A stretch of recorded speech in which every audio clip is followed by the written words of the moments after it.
Assalamualaikum everyone. Welcome to my channel Aman Ali Academy. और again I am here to continue 11th chemistry जो काफ़ी time पहले stop हो गई थी कुछ वजूहात की बुनियाद पर। लिहाजा after a long time again I am going to continue this series. हम 11th की केमिस्ट्री को कंटिन्यू करने वाले हैं एक बार फिर से। सो लास्ट टॉपिक जो हमने डिस्कस किया था it was about mass volume relationship. हमने मास मास रिलेशनशिप को डिस्कस किया था, मास वॉल्यूम रिलेशनशिप को डिस्कस किया था, और इसी तरह in today's lecture we shall understand regarding volume volume relationship. Dear students, जब पहले लेक्चर्स मैंने रिकॉर्ड किए थे इस चैप्टर के, तो मैंने इस चीज़ को आपको वाज़े बयान किया था कि भाई ये चैप्टर कुछ भी नहीं है। जो चीज़ हम चौथी और पाँचवीं क्लासेस में डिस्कस करते हैं, जिस तरह हम कहते हैं भाई कि एक पेन की जो प्राइस है वो 7 रुपीज़ है, तो 3 पेन्स की कितनी होगी? So it is almost equal to 21। ठीक है, इसी तरह हम इस तरह भी कह सकते हैं कि अगर हमारे पास 3 मार्कर्स हैं, तीनों की प्राइस है 21 रुपीज़, तो एक की कितनी होगी? अगेन 7 रुपये। ठीक है, तो इसी तरह हमारे पास एक होता है केमिकल रिएक्शन। केमिकल रिएक्शन के अंदर हमारे पास दो चीज़ें होती हैं, one is the reactant, other is product. ठीक है, अब मास मास रिलेशनशिप में हमें ऐसा सीन था कुछ कि हमें रिएक्टेंट का मास दिया जाता था और प्रोडक्ट का पूछा जाता था, या अगर प्रोडक्ट का मास देते हैं तो हमसे रिएक्टेंट का पूछा जाता है। और हम उसको सॉल्व करते हैं with the help of balanced chemical equation. ठीक है डियर स्टूडेंट्स, इसी तरह मास वॉल्यूम रिलेशनशिप में कुछ इस तरह था कि हमें मास दिया जाता था और हमसे वॉल्यूम पूछा जाता था। अगर रिएक्टेंट का मास देते हैं तो प्रोडक्ट का वॉल्यूम पूछते थे, अगर प्रोडक्ट का जो मास देते हैं तो फिर हमें रिएक्टेंट का जो वॉल्यूम है वो मालूम करना होता था, जो हम पिछले लेक्चर्स में डिस्कस करते आ रहे हैं। और इस चैप्टर 1 की स्टैचोमेट्री जो चैप्टर है, इसकी मैंने एक पूरी प्लेलिस्ट बनाई है, जो आप चैनल को विजिट करके देख सकते हैं, या उससे डिस्क्रिप्शन में दी हुई लिंक के थ्रू भी एक्सेस कर सकते हैं। ठीक है, अब इन टुडेज वीडियो लेक्चर हम ये चीज़ समझेंगे कि वॉल्यूम वॉल्यूम रिलेशनशिप क्या होता है। बहुत ही इजी टॉपिक है। आपका जो फर्स्ट ईयर केमिस्ट्री है उसका एग्जाम्पल नंबर 1.9 है, हम उसी को यहाँ पर सॉल्व करेंगे ताकि आपके कॉन्सेप्ट के साथ साथ आपका टेक्स्ट बुक भी कवर होता रहे, स्पेशली अगर हम सिंध बोर्ड के स्टूडेंट्स की बात करें।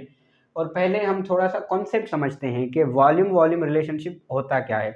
मैंने आपको वर्बली बता दिया, अब इसको हम यहाँ पर थ्योरेटिकली समझते हैं।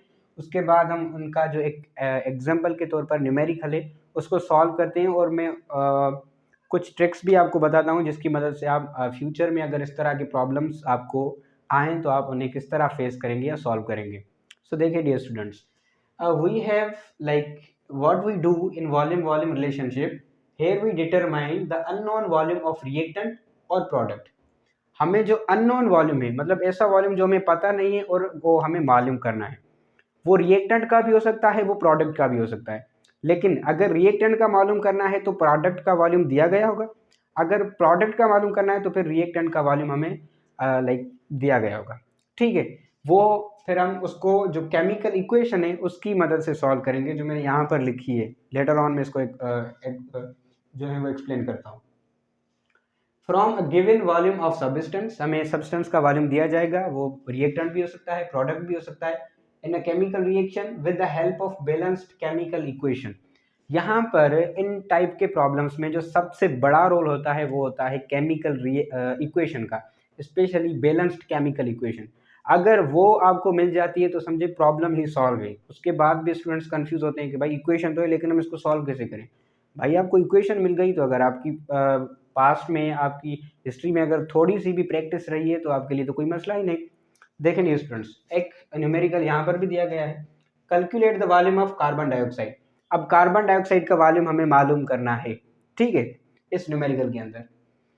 Okay, calculate the volume of carbon dioxide eight STP, standard temperature and pressure, जो कि एक फिक्स वैल्यू होती है उनकी। ठीक है, उसके अलावा अगर होगा तो फिर हमें कांस्टेंट वॉल्यूम नहीं मिलेगा, इसलिए हम एसटीपी कंडीशन को लेते हैं। That can be produced by the complete burning of 50 DM cube, जो कि वॉल्यूम का यूनिट है, DM cube of butane gas, जो इसका फार्मूला है वो है C4H10 in the excess supply of oxygen. ठीक है डियर स्टूडेंट्स, मतलब यहाँ पर रिएक्शन में जो ऑक्सीजन है उसकी सप्लाई अनलिमिटेड है। हमें इस चीज़ की कोई फ़िक्र नहीं है कि ऑक्सीजन कम है, क्योंकि ऑक्सीजन तो अनलिमिटेड है, एक्सेस सप्लाई है उसकी।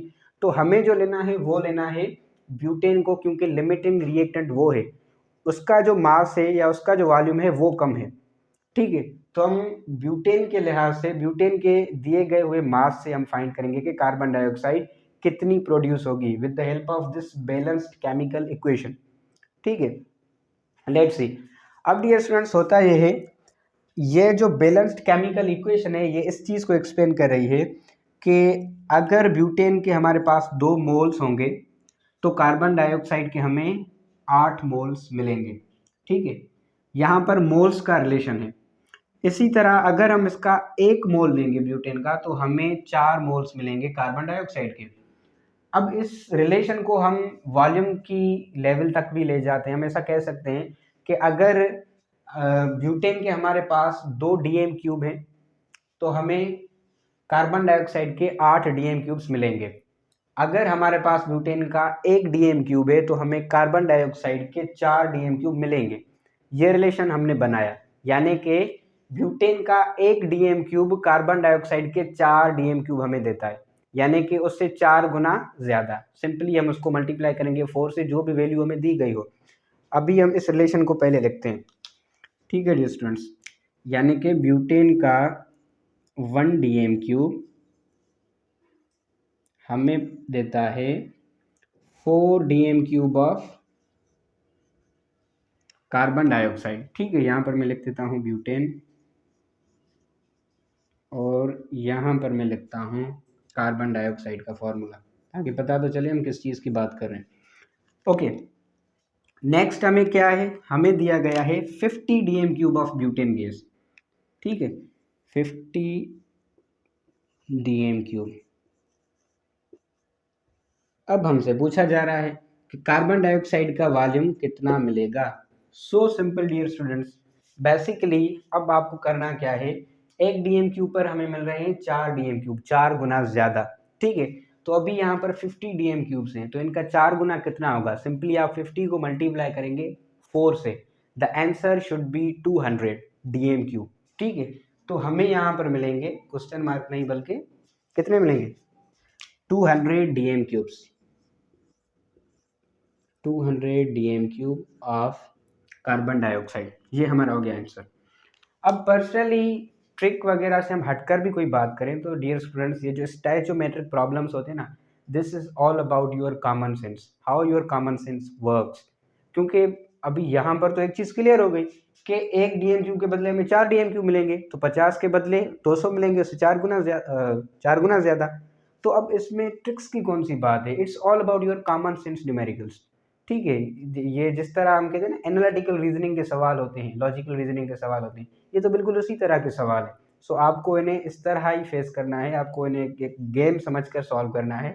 ठीक है, बस सिंपल सी बात इतनी है कि आपको इस चीज़, ये जो केमिकल इक्वेशन दी गई है ना, इसको समझना है। अगर आप इसको अंडरस्टैंड कर लेते हैं और अगर ये बैलेंस्ड फॉर्म में है, ठीक है, तो फिर आपके लिए तो कोई मसला नहीं। हाँ, अगर बहुत ही कॉम्पिटेटिव सवाल है तो आपसे ऐसा कहा जा सकता है कि भाई ये जो ये जो इक्वेशन है ये अनबैलेंस्ड है, इसको पहले बैलेंस करें, फिर आप हमें इतने डीएम क्यूब मतलब कितने होंगे इस रिएक्टेंट या इस प्रोडक्ट के, फिर फाइंड करें, तो ये थोड़ा कॉम्प्लिकेटेड हो सकता है। सो उसके लिए आपको सबसे पहले केमिकल इक्वेशन को बैलेंस करना आना चाहिए। सो आई होप वो आपको आता ही होगा, क्योंकि 9th का टॉपिक है। अदरवाइज फ्यूचर में मैं इस पर एक लेक्चर बनाकर आपको गाइड कर दूंगा कि आप किसी भी इक्वेशन को कैसे बैलेंस कर सकते हैं, और अगर वो बैलेंस है तो उसको किस तरह वेरीफाई कर सकते हैं कि ये चीज़ बैलेंस्ड है भी या नहीं। उसके बाद सिंपली आप इस इक्वेशन को देखते हुए किसी भी न्यूमेरिकल को सॉल्व कर सकते हैं, आइधर वो मास मास रिलेशनशिप का हो, मास वॉल्यूम का हो, या वॉल्यूम वॉल्यूम रिलेशनशिप का हो। इस लेक्चर पर आकर ये जो तीनों रिलेशनशिप्स हैं हमने क्लियर कर लिए हैं। नेक्स्ट जो वीडियो लेक्चर्स हैं तो उसमें जो स्टैचोमेट्री चैप्टर के फर्दर टॉपिक्स हैं हम उनको डिस्कस करेंगे। Wish you all the best, we shall be together in the next video lecture. Till then take care of yourself. अल्लाह हाफिज़।